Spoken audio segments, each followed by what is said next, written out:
Hello dears, welcome back. ഇന്നത്തെ video നമ്മൾ തിരുനെല്ലി പോകുന്ന വീഡിയോ ആണ് കേട്ടോ. നമ്മൾ വീട്ടിൽ നിന്ന് ഒരു മണി 1:30 ആകുമ്പോൾ ഇറങ്ങി നേരെ ചുരത്തിലാണ് നിർത്തിയത്. ഒരു ചായ എല്ലാം കുടിച്ചിട്ട് പോകാമെന്ന് കരുതി. അവിടെ എല്ലാ ടൈമും ഷോപ്സ് ഓപ്പൺ ആണ് കേട്ടോ. 2-3 ഷോപ്സ് രണ്ടാം വളവിൽ ഓപ്പൺ ആണ്. അവിടെ നമ്മൾ ചായ എല്ലാം കുടിച്ചിട്ടാണ് പോകുന്നുണ്ടായിരുന്നത്. നമ്മൾ വീട്ടിൽ നിന്ന് കുളിച്ച് മാറ്റിയിട്ടാണ് ഇറങ്ങുന്നത്. പിന്നെ അവിടെ ചെന്ന് സ്റ്റേ കാര്യങ്ങൾ, ഇപ്പം അമ്പലത്തിൻ്റെ ഗസ്റ്റ് ഹൗസ് റൂം റിനോവേഷൻ ആയതുകൊണ്ട് തന്നെ അതിൻ്റെ ചുറ്റിലും റൂം കിട്ടാൻ ബുദ്ധിമുട്ടാണ്. അതുകൊണ്ട് തന്നെ നമ്മൾ വീട്ടിൽ നിന്ന് കുളിച്ച് മാറ്റിയിട്ടാണ് പോകുന്നത്. അങ്ങനെ നമ്മൾ വയനാട്ടിലേക്ക് എത്തിയിരിക്കുകയാണ്. അപ്പോൾ വയനാട് ആ ബോർഡ് കഴിയുമ്പോൾ തന്നെ ഒരു അമ്പലം ഉണ്ട് കേട്ടോ. നമ്മൾ അവിടെയാണ് പൈസ എന്തെങ്കിലും കയ്യിലുള്ളത് അവിടെ ഇടാറുണ്ട് പോകുമ്പോൾ.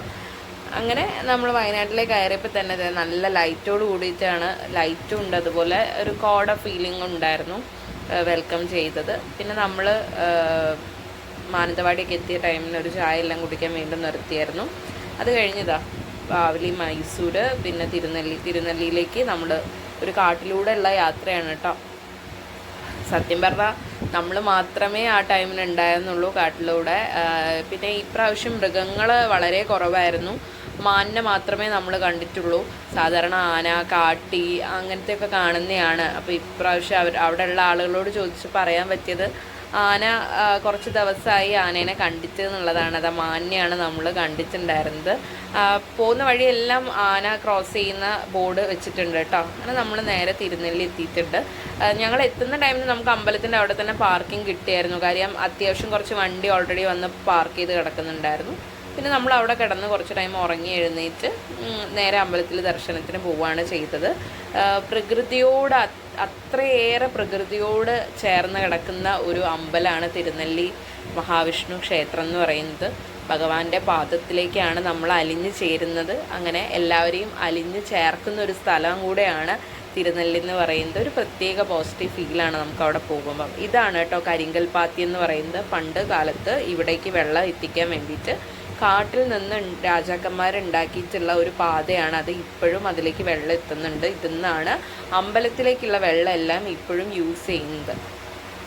നല്ല തണുപ്പുള്ള വെള്ളമാണ് കേട്ടോ.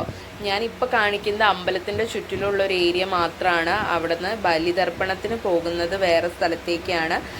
അവിടെ സാക്ഷാൽ മഹാവിഷ്ണുവിൻ്റെ സ്പർശം, പാദത്തിൻ്റെ അടയാളം അവിടെ ഉണ്ട്. അവിടെയാണ് ബലിയിടുന്നതും നമ്മൾ ആവാഹിച്ച് കൊണ്ടുപോകുന്ന ഇതെല്ലാം നിക്ഷേപിക്കുന്നതും ഒക്കെ ആയിട്ടുള്ളത് അവിടെയാണ്. അപ്പോൾ ചേച്ചിക്ക് ബലിയിടണം എന്ന് പറഞ്ഞതുകൊണ്ടായിരുന്നു നമ്മൾ പോയത്. അപ്പോൾ അവരവിടെ പോയിട്ട് നേരത്തെ ബലി ഇട്ടിട്ടുണ്ടായിരുന്നു. നമ്മളൊരു 9:30 ആകുമ്പോഴേക്കും അമ്പലത്തിൽ നിന്ന് തിരിച്ചിട്ടുണ്ട്. കാര്യം നമുക്ക് ഉച്ചയാകുമ്പോഴേക്കും വീട്ടിലേക്ക് എത്തണമായിരുന്നു.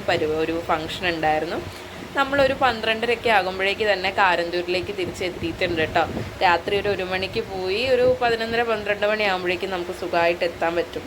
പിന്നെ ഇത് ട്രക്കിംഗ് ആണ്, ബ്രഹ്മഗിരി ട്രക്കിങ്ങിൻ്റെതാണ്. അങ്ങനെ നമ്മൾ ആ 3 കൂടി ജംഗ്ഷനിലേക്കാണ് തിരിച്ചെത്തുന്നത്. അവിടെയാണ് കുട്ടേട്ടൻ്റെ ചായക്കട ഉള്ളത്. അത് ഇഡ്ഡലി, സാമ്പാർ, പിന്നെ ഉണ്ണിയപ്പം, അതിന് സ്പെഷ്യലായിട്ടുള്ളതാണ് ഈ കുട്ടേട്ടൻ്റെ ചായക്കട എന്ന് പറയുന്നത്. അപ്പം നമ്മൾ അവിടെ നിന്നാണ് അമ്പലത്തിൽ പോയാൽ അവിടെ നിന്നാണ് ചായ കുടിക്കാറ്. നമ്മൾ ഇടയ്ക്ക് പോകുന്നതാണ് കേട്ടോ തിരുനെല്ലിയിലേക്ക്. ഒരു പണ്ടത്തെ ആ ഒരു ആംബിയൻസ് എല്ലാം സെറ്റപ്പ് ചെയ്ത് നിൽക്കുന്നതാണ്. നല്ല ഫുഡാണ്, റീസണബിൾ റേറ്റ് ആണ്. ഒരു ക്വാളിറ്റിയും അവർ കുറയ്ക്കുന്നില്ല. റേറ്റ് കുറവിനാണെന്നുണ്ടെങ്കിലും ഒരു ക്വാളിറ്റിയും കുറയ്ക്കാറില്ല. ഇതാണ് കേട്ടോ ആൾ. ഒരു ഏട്ടനനിയന്മാർ നടത്തുന്ന കടയാണെന്ന് തോന്നുന്നുണ്ട്. ഉണ്ണിയപ്പത്തിനൊക്കെ ഒരു പ്രത്യേക ടേസ്റ്റാണ് കേട്ടോ. സാമ്പാർ, പിന്നെ അവരൊരു സ്പെഷ്യൽ തേങ്ങ ചമ്മന്തിയും കൂടെ അതിൻ്റെ കൂടെ അവർ പ്രൊവൈഡ് ചെയ്യുന്നുണ്ട്. എന്തായാലും നല്ല റീസണബിൾ റേറ്റിന് നമുക്ക് എത്ര പേർക്ക് വേണമെങ്കിലും അവിടെ നിന്ന് ഫുഡ് കഴിക്കാം കേട്ടോ. അടിപൊളിയാണ്.